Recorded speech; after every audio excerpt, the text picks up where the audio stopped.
उज्यालो radio नेटवर्कसँगै उज्यालो online र mobile एप्लिकेशनबाट एकसाथ प्रसारण भइरहेको नेपाल दर्पणमा साथी मल्लिका थापासँगै भोजेन्द्र बस्नेतको नमस्कार।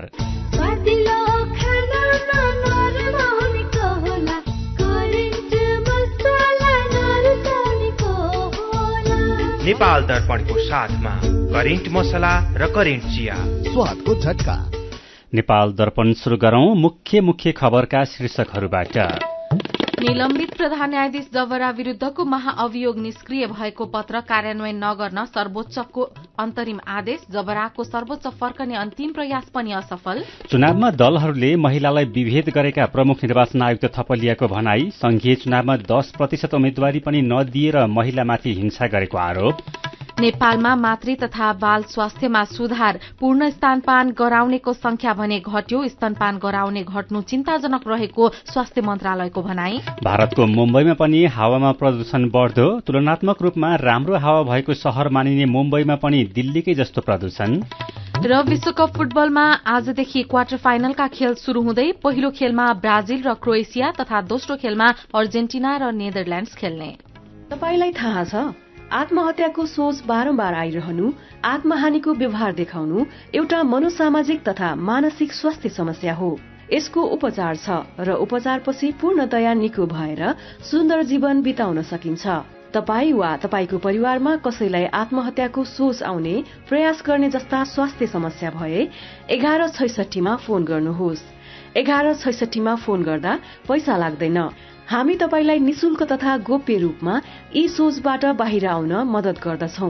यो सेवा नमस्ते नेटवर्कबाट 24 घण्टा उपलब्ध छ। खुशी कसरी खुशी हुन्छ जब बन्ने छैन कोही। आफ्नो भन्दैमा आफ्नो हुन सम्पर्कमा बस्या खै। सम्पर्कका लागि बलियो आधार नेपाल टेलिकम हो राष्ट्रकै सञ्चार। सम्पर्कको आधार राष्ट्रको सञ्चार। नेपाल टेलिकम राष्ट्रको सञ्चार। नेपाल टेलिकम राष्ट्रको सञ्चार। विदेशबाट आयामी गरेको पैसा सिधै तपाईको मोबाइलमा लिन मिल्छ। अहिलेको अवस्थामा बाहिर गएर पैसा निकाल्न त्यति सजिलो छैन। त्यसैले आफ्नो मोबाइल निकाल्नुहोस्, आइएमई पे डाउनलोड गर्नुहोस् अनि घर बसी बसी आफ्नो रकम प्राप्त गर्नुहोस्। विदेशबाट आइएमई गरेको रकम प्राप्त गर्न आफ्नो मोबाइल फोनमा आइएमई पे डाउनलोड गर्नुहोस्। अब आइएमई गरौँ, आइएमई पे मा प्राप्त गरौँ सजिलै। नेपाल दर्पणमा अब खबरको सिलसिला। सर्वोच्च अदालतले निलम्बित प्रधान न्यायाधीश शैलेन्द्र शमशेर जबराको निलम्बन निष्प्रभावी भएको भनेर संसद महासचिव भरतराज गौतमले दिएको पत्र तत्काल कार्यान्वयन नगर्न अन्तरिम आदेश जारी गरेको छ। कायम मुकायम प्रधान न्यायाधीश हरिकृष्ण कार्की सहित न्यायाधीशहरू विश्वम्भर प्रसाद श्रेष्ठ, ईश्वर प्रसाद खतिवड़ा, डाक्टर आनन्द मोहन भट्टराई र अनिल कुमार सिन्वार रहेको संवैधानिक इजलासले संवैधानिक हैसियत नभएको महासचिवको उक्त पत्र कार्यान्वयन नगराउन अन्तरिम आदेश जारी गरेको हो। गएको बुधबार संसदका महासचिव गौतमले निलम्बित प्रधान न्यायाधीश शैलेन्द्र शमशेर जबरा विरूद्धको महाअभियोग प्रस्ताव निष्प्रभावी भएको पत्र राष्ट्रपतिको कार्यालय, प्रधानमन्त्री तथा मन्त्री परिषद कार्यालय, सर्वोच्च अदालत लगायतका निकायमा पठाउनु भएको थियो। गएको वर्ष फागुन 1 गते संघीय संसद सचिवालयमा महाअभियोग प्रस्ताव दर्ता भएपछि निलम्बनमा पर्नुभएका जबरालाई पदमा फर्कन मिल्ने गरी गौतमले पत्र दिनुभएको थियो।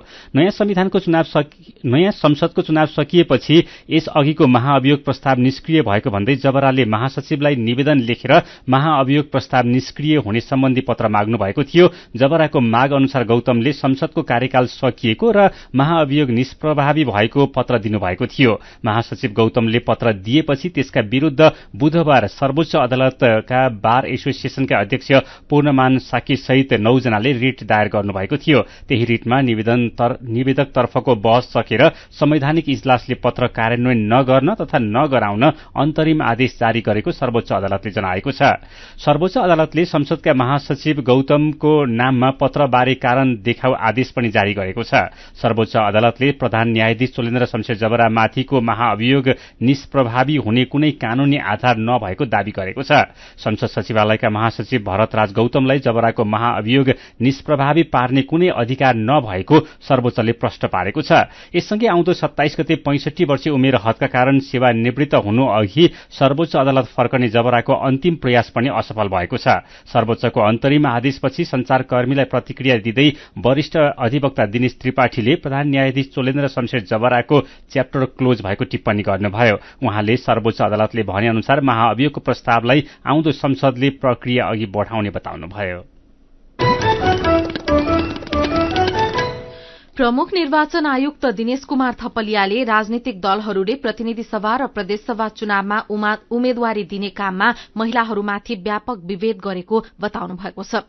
निर्वाचन आयोगले काठमाडौँमा आयोजना गरेको निर्वाचन व्यवस्थापनमा लैंगिकता र समावेशिता विषयक समीक्षा एवं अन्तर्क्रिया कार्यक्रममा उहाँले प्रतिनिधि सभा निर्वाचनमा प्रत्यक्षतर्फ महिलाहरूलाई 10% उम्मेद्वार पनि नबनाएर राजनीतिक दलहरूले महिलाहरूमाथि राजनीतिक हिंसा गरेको आरोप समेत लगाउनु भयो।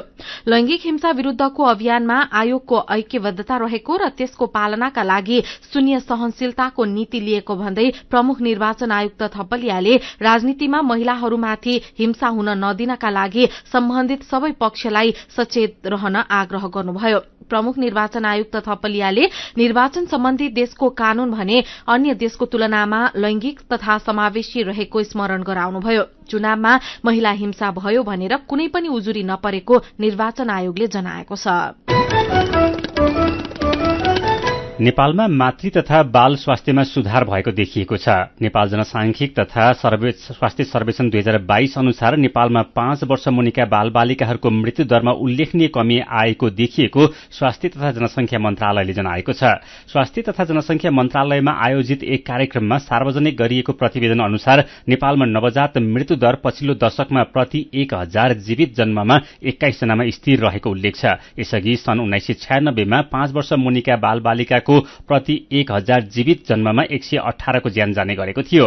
सर्वेक्षण अघिको 2 वर्षभित्रको समय अवधिमा जीवित जन्मेकाहरू मध्ये 1000 मा 795 जना बच्चाहरू स्वास्थ्य संस्थामा जन्मिएका छन्। सन् 1996 मा 1000 मध्ये 85 जना बच्चाहरू मात्र स्वास्थ्य संस्थामा जन्मने गरेका थिए। यस्तै नियमित खोप लगाउनेको संख्या पनि उल्लेख्य बढेको छ। अहिले 1000 बालबालिका मध्ये 805 जनाले पूर्ण खोप लगाउने गरेको पाइएको छ, तर पूर्ण स्तनपान गराउनेको प्रवृत्ति भने घटेको छ।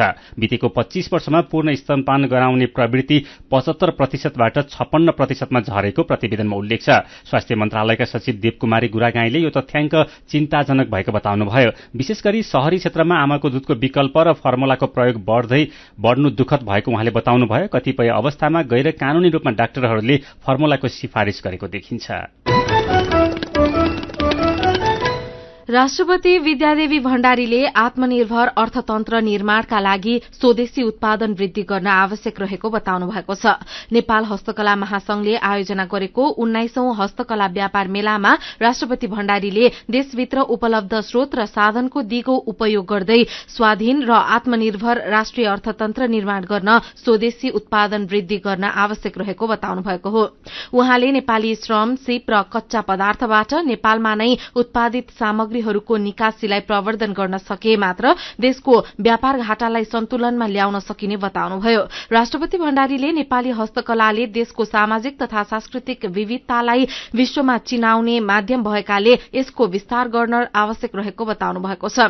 उहाँले हस्तकलाको माध्यमबाट नेपालको सभ्यता, कला र संस्कृतिको संरक्षणका साथै नेपालको गरिमालाई अन्तर्राष्ट्रिय स्तरमा प्रवर्धन गर्न सकिने बताउनुभयो। राष्ट्रपति भण्डारीले हस्तकला उद्योगबाट उत्पादन हुने वस्तुको बजार विस्तारको लागि आवश्यक नीति तथा कानूनलाई सरकारले सहजता दिनुपर्ने बताउनुभयो। प्रधानमन्त्री शेरबहादुर देउवाले भ्रष्टाचार नियन्त्रण चुनौतीपूर्ण बन्दै गएको बताउनु भएको छ। भ्रष्टाचार विरूद्धको अन्तर्राष्ट्रिय दिवसको अवसरमा अख्तियार दुरूपयोग अनुसन्धान आयोगले आयोजना गरेको कार्यक्रममा उहाँले भ्रष्टाचारका बहुआयामिक स्वरूप, कारण र प्रभाव हुने भन्दै भ्रष्टाचारको नियन्त्रण चुनौतीपूर्ण बन्दै गइरहेको बताउनु भएको हो।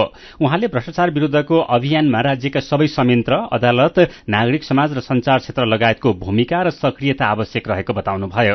प्रधानमन्त्री देउवाले भ्रष्टाचार नियन्त्रणका लागि सबैको समन्वयमा अघि बढाउँदै जनमुखी सेवा प्रवाह गर्न आवश्यक रहेको बताउनुभयो। उहाँले भ्रष्टाचारलाई कडाइका साथ नियन्त्रण र निर्मूल गरी स्वच्छ, स्वस्थ, नैतिक र विकसित समाजको निर्माण गर्न सबै एकजुट हुन आवश्यक रहेको बताउनुभयो। प्रधानमन्त्री देउवाले भ्रष्टाचार नियन्त्रणमा आउँदा दिनमा अख्तियार दुरूपयोग अनुसन्धान आयोग थप क्रियाशील रहने विश्वास व्यक्त गर्नुभयो।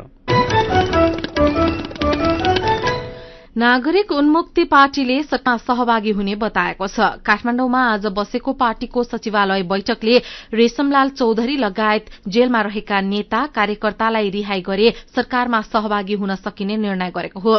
पार्टीका नेता चौधरी लगायतलाई जेलबाट रिहाई गरे आफूहरू सरकारमा सहभागी भएर राष्ट्र निर्माणको अभियानमा सहभागी हुने निर्णय गरिएको पार्टीका महासचिव रतन थापाले जानकारी दिनुभयो। पार्टीका अध्यक्ष रञ्जिता श्रेष्ठ सहित नागरिक उन्मुक्ति पार्टीले प्रतिनिधि सभामा प्रत्यक्षतर्फ 3 सीटमा विजय हासिल गरेको छ। सीधा कुरा प्रश्न विचार। यो हो उज्यालो रेडियो नेटवर्क नेपाल दर्पणमा कोरोना विरूद्धको खोपको बुस्टर डोज नलगाउँदा स्वास्थ्यमा पर्ने जोखिम बारेको कुराकानीसँगै खबरको सिलसिला बाँकी नै छ, सुन्दै गर्नुहोला।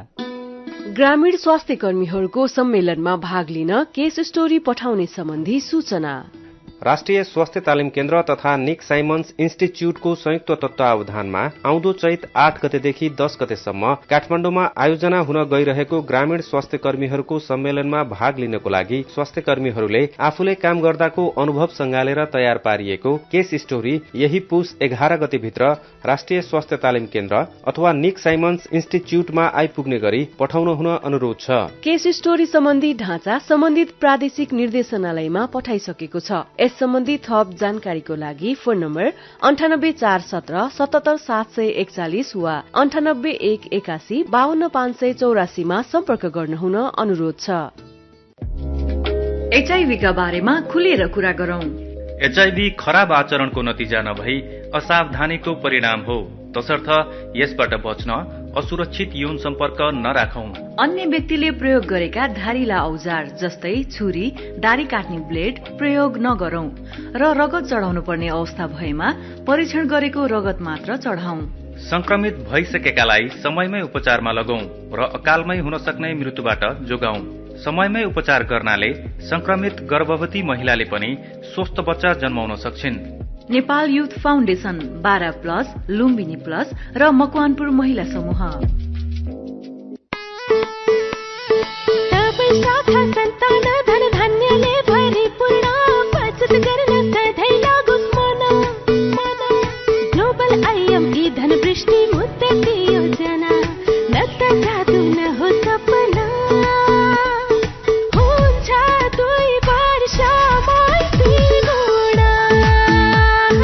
हजुर, ग्लोबल आयामी धनवृष्टि मुद्दती योजना निरन्तर बचत गर्ने बानीलाई प्रोत्साहन गर्दै प्रारम्भिक रकमको 10% त्रैमासिक रूपमा अन्तिम त्रैमास बाहेक जम्मा गर्दा प्रारम्भिक रकमको 2 गुणा 2 वर्षमै प्राप्त गर्न सकिने ग्लोबल आयामी ब्याङ्क, सबैका लागि ब्याङ्क।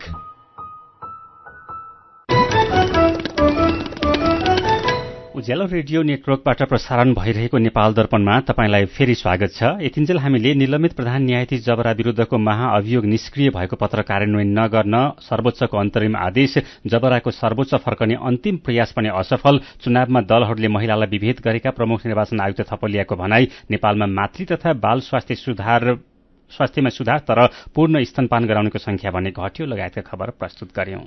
नेपाल दर्पणमा अब बाँकी प्रसंग। संक्रमण दर घटेसँगै कोभिड-19 विरूद्ध खोपको अतिरिक्त मात्रा अर्थात बुस्टर डोज लिनेको संख्या घट्दो छ। धेरैले संक्रमण घटिसक्यो भन्दै बुस्टर डोज लगाएका छैनन्। स्वास्थ्य मन्त्रालयको तथ्याङ्क अनुसार अहिलेसम्म 79,72,791 जनाले बुस्टर डोज लगाएका छन्। खोपको 2 मात्रा लगाउनेको संख्या 2,23,24,933 छ। साथै दिपा तिमल सिन्हाले संक्रामक रोग विशेषज्ञ डाक्टर अनुप सुवेदीसँग कोरोना विरूद्धको बुस्टर डोज नलगाउँदा स्वास्थ्यमा पर्ने जोखिम बारे कुराकानी गर्नुभएको छ। विशेष गरी यो खोप लगाउन थालेको झनै 2 वर्ष जतिको अनुभवमा चाहिँ के स्पष्ट भइसकेको छ भने कोरोना भाइरस विरुद्धको खोपले हामीलाई दिने रोग प्रतिरोधी क्षमता चाहिँ धेरै दीर्घकालिक चाहिँ हुँदैन। सामान्यतया खोप लगाएको पहिलो डोज होस् अथवा दोस्रो डोज होस् अथवा बुस्टर होस् 5-6 महिनासम्म चाहिँ तपाईँको शरीरमा भाइरस विरुद्ध लड्न मद्दत गर्ने एन्टिबडीहरू रहन्छन् पर्याप्त मात्रामा। त्यसपछि चाहिँ त्यो एन्टिबडीको मात्रा पनि घट्दै जान्छ र फेरि पुनः संक्रमण हुने डर पनि बढ्दै जान्छ। अब यो चाहिँ भाइरस नै त्यस्तै प्रकृतिको एकदमै सानो सानो परिवर्तन भएर आउने र अहिले चाहिँ विश्वव्यापी रूपमा विभिन्न ठाउँमा विभिन्न तरिकाले परिवर्तन भएर भाइरसको चाहिँ इभोल्युसन अरू विकास भइरहेछ। त्यो देखिएको कारणले चाहिँ फेरि बुस्टर डोज नलगाउँदा चाहिँ अनि पुनः संक्रमण हुने डर चाहिँ एकदमै धेरै हुन्छ। विशेष गरी तपाईँले अघिल्लो चोटि डोज लगाएको चाहिँ कम्तीमा 6 महिना भइसक्यो भने तपाईँलाई पुनः संक्रमण हुने जोखिम निकै हुन्छ। 5-6 महिना मात्रै खोपले काम गर्ने भएकाले त्यसपछि चाहिँ शरीरमा एन्टिबडीको कमी हुन सक्छ। एन्टिबडीको कमी भइसकेपछि पुनः संक्रमण भयो भने सुरुमा कोरोना लाग्दाखेरि जस्तो जटिलता देखिन्थ्यो स्वास्थ्यमा त्यस्तै खालका गम्भीर स्वास्थ्य समस्या पनि देखिन सक्ने सम्भावना धेरै रहन्छ। अब पुनः संक्रमण हुँदाखेरि त कोरोना भाइरसका जे जटिलताहरू छन् त्यो सबै नै अब एकदम उच्च जोखिम हुने भयो। विकसित मुलुकहरूमा त अहिले त कति विशेष गरी उच्च जोखिम समुदायले त 5 चोटि डोज लगाइसके जम्मा हैन 4 वटा बुस्टर भनौँ न त्यसरी लगाइसकेका छन्। त्यसको कारण चाहिँ हरेक 5-6 महिनामा चाहिँ त्यो एन्टिबडीको लेभल चाहिँ घट्ने अनि त्यति जेलमा नयाँ भाइरसको उपप्रकारहरू आउने र तिनीहरूले ठूलो महामारीको लहर ल्याउने हैन। त्यो विश्वव्यापी रूपमा देखिएको कारणले त्यो आउँदो लहरसँग जोगिन चाहिँ भ्याक्सिन लगाएको हो। एकदमै जोखिमयुक्त भाइरस हो। हामीले पहिले एक दुईचोटि अनुभव गरि नै सक्यौँ ठुल्ठुला लहरबाट। हामीले फेरि अर्को के सम्झिन जरुरी छ भने जुन नेपालमा त्यति चर्चा भएको छैन, सामान्य लक्षण मात्रै भयो तपाईलाई चाहिँ कोरोना भाइरस संक्रमण त फेरि भयो तर सामान्य लक्षण मात्रै भयो भने पनि त्यो लक्षण चाहिँ अब चाँडै निको होला, तपाईलाई ज्वरो आउने खोकी लाग्ने 5-6 दिनमा निको होला। तर त्यसपछि महिनौसम्म तपाईको चाहिँ शरीरको रोग प्रतिरोधी क्षमता चाहिँ घट्ने र तपाईलाई अरू पहिला सामान्य लाग्ने यस्ता रुगाखुगा भाइरसले पनि नराम्रोसँग चिकित्सा बनाउने त्यस्तो सम्भावना बढ्ने रहेछ। अरू किसिमका संक्रमणहरू पनि बढ्ने तपाईको रोग प्रतिरोधी क्षमता कमजोर भएको कारणले देखिने रहेछ। र त्यसबाहेक चाहिँ युवा अवस्थामा डायबिटिजहरू हुने रिस्क चाहिँ एकदमै धेरै बढ्ने रहेछ। दिमागको संकुचन हुने जुन चाहिँ अल्जाइमर्स अथवा बिर्सिने रोग लागेका मान्छेहरू त्यस्तो किसिमको चाहिँ संकुचन हुने सामान्य रोगको लक्षण भएका मान्छेहरूलाई 6 महिनामा 7 महिना 8 महिनामा त्यस्तो देखिने त्यस्तो सम्भावना बढ्दो रहेछ। र शरीरमा चाहिँ यो रगत जम्ने विभिन्न ठाउँमा अनि एक्कासी मृत्यु हुने सम्भावना पनि धेरै बढ्दो रहेछ। अहिले पश्चिमका जहाँ चाहिँ डेटा कलेक्ट हुन्छ, जहाँ रिपोर्ट हुन्छ, तर हामीले के देख्न सक्छौँ भने बच्चाहरूको अस्पतालहरूमा बच्चाहरूको भर्ना दर एकदमै बढाएको छ। त्यो कोरोना भाइरस लागेर होइन, कोरोना भाइरस पहिला लागेको थियो तर त्यसले रोग प्रतिरोधी क्षमता कमजोर बनाएर अहिले बच्चाहरू भर्ना भइरहेको। यी सब कारणले गर्दाखेरि चाहिँ यो भाइरससँग लड्ने क्षमता चाहिँ बनाइरहनु पर्ने रहेछ। त्यो बनाइरहन चाहिँ अहिलेको समाधान चाहिँ 6-6 महिनामा कम्तीमा बुस्टर डोज लगाइरहने हो। उहाँ हुनुहुन्थ्यो संक्रामक रोग विशेषज्ञ डाक्टर अनुप सुवेदी। यसैबीच पछिल्लो 24 घण्टामा 5 जनामा कोरोना भाइरसको संक्रमण पुष्टि भएको छ। पीसीआर र एन्टिजेन गरी 925 जनाको नमूना परीक्षण गर्दा 5 जनामा संक्रमण पुष्टि भएको स्वास्थ्य तथा जनसंख्या मन्त्रालयले जनाएको छ। थप 14 जना निको भएसँगै कोरोना भाइरसका सक्रिय संक्रमितको संख्या 51 जनामा झरेको छ।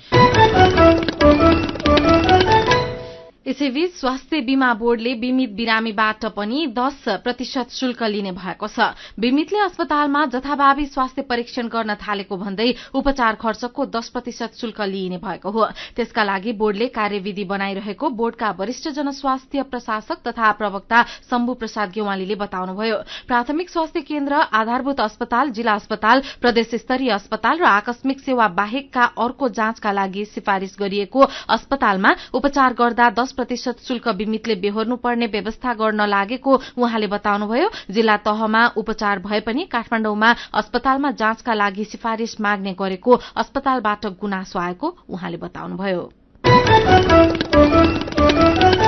चालू आर्थिक वर्ष शुरू भएको 5 महिना बित्न लाग्दा पनि 5वटा पालिकाले अहिलेसम्म पनि बजेट ल्याउन सकेका छैनन्। वार्षिक बजेट नआएपछि ती पालिकामा विकास निर्माणका काम ठप्प भएका छन् भने कर्मचारीको तलब भत्ता रोकिएको छ। दैनिक कार्यालय सञ्चालनमा समेत समस्या देखिएको छ। मध्य प्रदेशका 4वटा र लुम्बिनी प्रदेशको एउटा पालिकाले अहिलेसम्म बजेट ल्याउन सकेका छैनन्। धनुषाको नगरायन र कमला नगरपालिका, रौतहटको बौद्धिमाया नगरपालिका र सर्लाहीको विष्णु गाउँपालिकाले बजेट ल्याएका छैनन्। यस्तै बाँकेको डुडुवा गाउँपालिकाले पनि बजेट ल्याएको छैन। संघीय मामिला तथा सामान्य प्रशासन मन्त्रालयको प्रणालीमा बजेट प्रविष्ट नगराएका सिराहाको औरही गाउँपालिका तथा कर्जन्नाहा नगरपालिका र रौतहटको यमुनामाई गाउँपालिकाले भने बजेट ल्याइसकेका मन्त्रालयका प्रवक्ता रुद्रसिंह तामाङले बताउनुभयो। पालिकाहरूले प्रत्येक वर्ष असार महिनाको 10 गतेभित्र आउँदो आर्थिक वर्षको राजस्व र व्ययको अनुमान सम्बन्धित गाउँ वा नगरसभामा पेश गर्नुपर्नेछ। असारमै ल्याउनुपर्ने बजेट मंसिर सकिन लाग्दा पनि आउन नसक्नुको मुख्य कारण गाउँ तथा नगर सभामा राजनीतिक दल बीचको किचलो तथा प्रमुख र उपप्रमुख बीचको मनमुटाव देखिएको छ। काठमाडौँ उपत्यकामा मेलम्ची खानेपानी पुनः वितरण शुरू भएको छ। खानेपानी मन्त्री उमाकान्त चौधरीले मेलम्चीको खानेपानी तेस्रो पटक वितरणको शुभारम्भ गर्नुभएको हो। कार्यक्रममा उहाँले काठमाडौँवासीलाई अस्थायी रूपमा भए पनि 12 महिना नै पानी खुवाउने प्रतिबद्धता जनाउनु भएको छ। आयोजना कार्यान्वयन निर्देशनालयले नयाँ निर्माण गरेको भण्डारण पोखरी र पुरानो पानी भण्डारण पोखरीबाट पानी वितरण शुरू गरेको हो। कार्यक्रममा खानेपानी लिमिटेडका उप कार्यकारी अधिकृत ज्ञानेन्द्र बहादुर कार्कीले अहिले काठमाडौँ उपत्यकामा खानेपानीको माग दैनिक 43 करोड़ लिटर भए पनि आपूर्ति करिब 12 करोड़ लिटर रहेको बताउनुभयो। उहाँले मेलम्ची आयोजनाबाट दैनिक 17 करोड़ लिटर पानी थप हुँदा पनि दैनिक मागलाई भने सम्बोधन गर्न नसकिने बताउनुभयो। नेपाल दर्पणमा मेरो पनि भन्नु छ सँगै खबरको सिलसिला बाँकी नै छ, सुन्दै गर्नुहोला। होइन हो दाजु भाउजू, खुसी हुँदै कस्तो नाचे। हामीलाई त तेरा भन्दा धेरै सुविधा मुक्तिनाथ आशीर्वाद बचत खाता खोलेर। होइन के छ र यसमा त्यस्तो खुसी भइरा? सर्वाधिक ब्याज दर निशुल्क डेबिट कार्ड छ यसमा। मोबाइल ब्याङ्किङ अनि गजबको बिमा। खातामा बिमा हो नि, अब खुसीको छैन कुनै सीमा। बचत खातामा 1 करोड 1 लाखसम्मको बिमा। हो हजुर, अब मुक्तिनाथ आशीर्वाद बचत खातामा पाउनुहोस् 1 करोड 1 लाखसम्मको बिमा, साथै आकर्षक ब्याज दरसँगै निशुल्क भिसा डेबिट कार्ड, निशुल्क मोबाइल ब्याङ्किङ अनि 13 अन्य ब्याङ्किङ सुविधाहरूमा छुट। अब खुसीको छैन कुनै सीमा। बचत खातामा 1 करोड 1 लाखसम्मको बिमा। मुक्तिनाथ विकास ब्याङ्क, जनता ब्याङ्कमा होइन, ब्याङ्क जनतामा जानु पर्दछ। गाउँको उत्पादन शहरमा, रैथाने खाना घर घरमा। पञ्चगुणीय तत्त्वले भरिपूर्ण रैथाने कृषि खाद्य वस्तु तथा सामग्रीहरू कृषकहरूबाट संकलन तथा प्रशोधन गरी काठमाडौँ उपत्यका भरि सहज रूपमा होम डेलिभरी भइरहेको कुरा सहर्ष जानकारी गराउँदछौं। सम्पर्क तथा जानकारीका लागि रैथाने एग्री प्रोडक्ट्स नेपाल प्राली, चप्पल कारखाना, Maharajganj, Kathmandu. Phone number 01 40 15 658 40 15 662। Mobile number 98 434 21 743 र 98 550 45 242। रैथानेलाई तपाईले मोबाइल एपको लागि RAITHAANE रैथाने टाइप गरेर वा वेबसाइट www.raithanenepal.com मा गएर पनि भेट्न सक्नुहुनेछ। उज्यालो रेडियो नेटवर्क मार्फत देशभरका विभिन्न एफएम स्टेशन तथा उज्यालो अनलाइन र मोबाइल एप्लिकेशनमा प्रसारण भइरहेको नेपाल दर्पणमा तपाईंलाई फेरि स्वागत छ। नेपाल दर्पणमा अब बाँकी खबर। त्रिभुवन विश्वविद्यालयको 48औं दीक्षान्त समारोहमा 63,137 विद्यार्थी दीक्षित भएका छन्। 2078 असार 1 गतेदेखि 2079 जेठ 31 गतेसम्म ट्रान्सक्रिप्ट लिए 60औं ग्रेस लिस्टमा समावेश भएका विद्यार्थी आज दीक्षित भएका विश्वविद्यालयले जनाएको छ। ललितपुरको पुलचोकमा भएको दीक्षान्त समारोहमा प्रधानमन्त्री एवं त्रिविका कुलपति शेरबहादुर देउवाले उच्च शिक्षामा समयानुकूल सुधार गर्दै जानुपर्ने बताउनुभयो। उहाँले सरकारले आधारभूत तहदेखि उच्च शिक्षासम्म उचित स्रोत र साधन उपलब्ध गराए पनि त्यस अनुसार प्रतिफल भने नदेखिएको बताउनुभयो।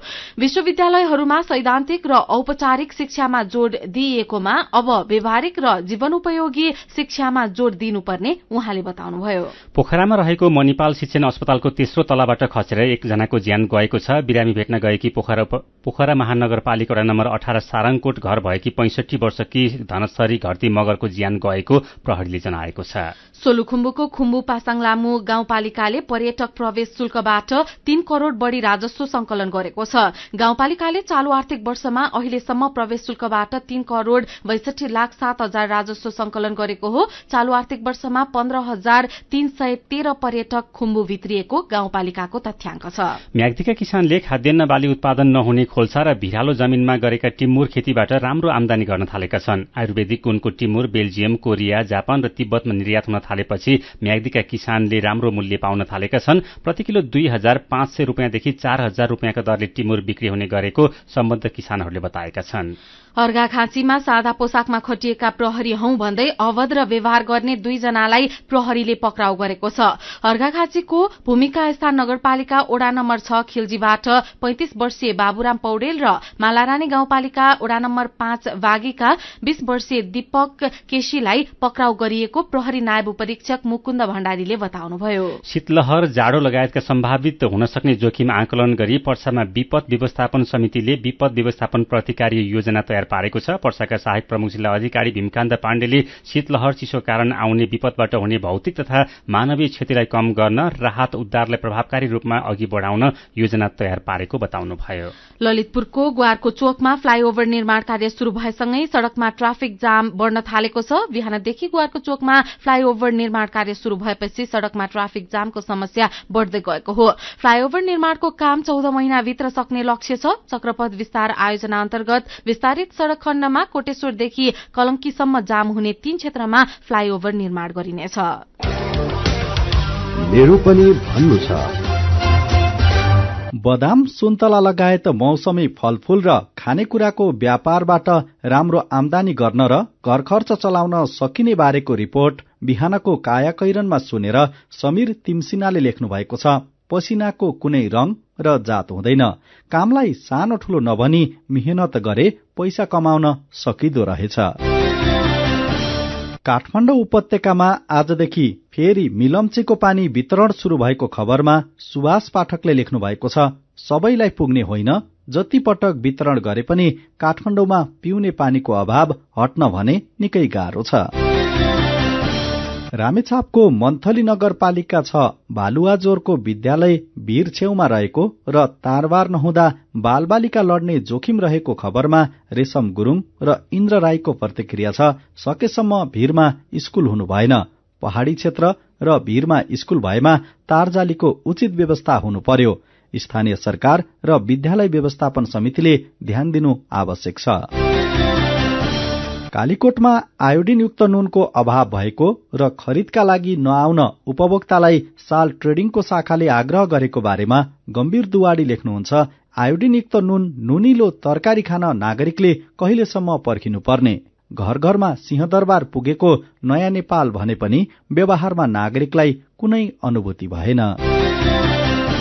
अनि गाड़ीको प्रदूषण चेक जाँच गर्दा पास नहुनेलाई आउँदो पुस 1 गतेदेखि 1 लाख रुपैयाँसम्म जरिवाना गर्ने खबरमा जानु आचार्यले लेख्नु भएको छ। नियम पालना गर्नुपर्छ, तर जरिवाना अर्थात पैसा तिराउने मात्र विकल्प होइन। त्यस्ता गाड़ीलाई हटाउनु पर्यो। विचारका लागि तपाईलाई धन्यवाद। मेरो पनि भन्नु छ। मेरो पनि भन्नु छ प्रस्तुत गर्दै हुनुहुन्थ्यो साथी मदन पौड्याल। नेपाल दर्पणमा अब विदेशको खबर। भारतको आर्थिक राजधानी भनेर चिनिने मुम्बईमा पनि वायु प्रदूषणको अवस्था निकै खराब तहमा पुगेको छ। सामान्यतया जाडो मौसम शुरू हुन साथ संघीय राजधानी दिल्लीको वायु प्रदूषण चर्चाको विषय बन्ने गरेको भए पनि यो हप्ता धेरै पटक दिल्लीको भन्दा खराब अवस्था मुम्बईमा देखिएको बीबीसीले जनाएको छ। समुद्री तटीय रेखाका कारण हावाको गुणस्तर राम्रो रहँदै आएको मुम्बईमा यसपटक हावाको गुणस्तर खराब भएसँगै भारतका खराब हावा हुने शहरको सूचीमा परेको छ। बढ्दो निर्माण कार्य, प्रतिकूल मौसम अवस्था र गाड़ीले फ्याँक्ने धुवाँका कारण मुम्बईको हावाको गुणस्तर कमजोर बन्दै गएको विज्ञहरूले बताएका छन्। हावाको गुणस्तर मापन सूचक एक्यूआई 100 भन्दा माथि जानुलाई अस्वस्थ मानिन्छ। मुम्बईमा यो हप्ता एक्यूआई 300 भन्दा माथि पुगेको छ। भारतका दिल्ली, कोलकाता, कानपुर, पटना लगायतका शहरमा जाडोयाम शुरू भएदेखि नै हावाको गुणस्तर मानव स्वास्थ्यका लागि हानिकारक अवस्थामा पुगिसकेको छ। अब खेल खबर। फिफा विश्वकप फुटबलको क्वार्टर फाइनलका खेल आजदेखि शुरू हुँदैछन्। क्वार्टर फाइनलको पहिलो खेलमा ब्राजिल र क्रोएसिया खेल्दैछन्। यो खेल नेपाली समय अनुसार अहिले पौने 9 बजे एजुकेशन सिटी मैदानमा शुरू हुनेछ। ब्राजिलले अन्तिम 16 मा दक्षिण कोरियालाई 4-1 गोलले हराएको थियो। त्यस्तै क्रोएसियाले जापानलाई पेनाल्टी सुटआउटमा हराएको थियो। ब्राजिल 5 पटकको विश्वकप विजेता टोली हो भने क्रोएसिया सन् 2018 को उपविजेता हो। त्यस्तै दोस्रो क्वार्टर फाइनलमा अर्जेन्टिना र नेदरल्याण्ड्स राति पौने 1 बजे लुसाइल मैदानमा खेल्दैछन्। अर्जेन्टिनाले अन्तिम 16मा अस्ट्रेलियालाई 2-1 गोलले हराएको हो। नेदरल्याण्ड्सले अमेरिकालाई 3-1 गोलले हराएर क्वार्टर फाइनलमा पुगेको हो। अर्जेन्टिना सन् 1978 को फाइनलमा नेदरल्याण्ड्सलाई हराएर पहिलो पटक च्याम्पियन बनेको थियो। त्यस्तै अर्जेन्टिनाले सन् 1986 मा विश्वकप उपाधि जितेको थियो। कतारमा चलिरहेको विश्वकपमा साबिक विजेता फ्रान्स, साबिक उपविजेता Croatia, Brazil, Argentina, England, Netherlands, Morocco र पोर्चुगल अन्तिम 8 मा पुगेका छन्। विश्वकपमा सबैभन्दा सफल टोली ब्राजिल हो। ब्राजिलले 5 पटक विश्वकपको उपाधि जित्दा इटली र जर्मनीले 4-4 पटक, अर्जेन्टिना, फ्रान्स र उरुग्वेले 2-2 पटक तथा इंग्ल्याण्ड र स्पेनले 1-1 पटक उपाधि जितेका छन्।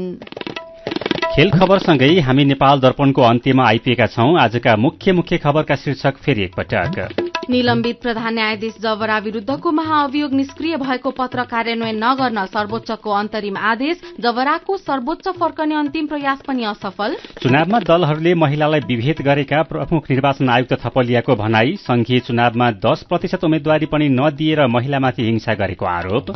नेपालमा मातृ तथा बाल स्वास्थ्यमा सुधार। पूर्ण स्तनपान गराउनेको संख्या भने घट्यो। स्तनपान गराउने घट्नु चिन्ताजनक रहेको स्वास्थ्य मन्त्रालयको भनाई। भारतको मुम्बईमा पनि हावामा प्रदूषण बढ्दो। तुलनात्मक रूपमा हावा राम्रो भएको शहर मानिने मुम्बईमा पनि दिल्लीकै जस्तो प्रदूषण। र विश्वकप फुटबलमा आजदेखि क्वार्टर फाइनलका खेल शुरू हुँदै पहिलो खेलमा ब्राजिल र क्रोएसिया तथा दोस्रो खेलमा अर्जेन्टिना र नेदरल्याण्ड्स खेल्ने। आजको नेपाल दर्पण सकिएको छ। प्राविधिक साथी सरोज थापासँगै हामी मल्लिका थापा र भोजेन्द्र बस्नेत पनि विदा हुन्छौं। उज्यालोको मोबाइल एप्लिकेशन र अनलाइनमा प्रसारण भइरहेका रेडियो र अनलाइनका सामग्री भाइबरमा पनि उपलब्ध छन्। जाडोको समय छ, पर्याप्त रूपमा तातो र झोलिलो खानेकुरा खाने गरौं। नमस्कार।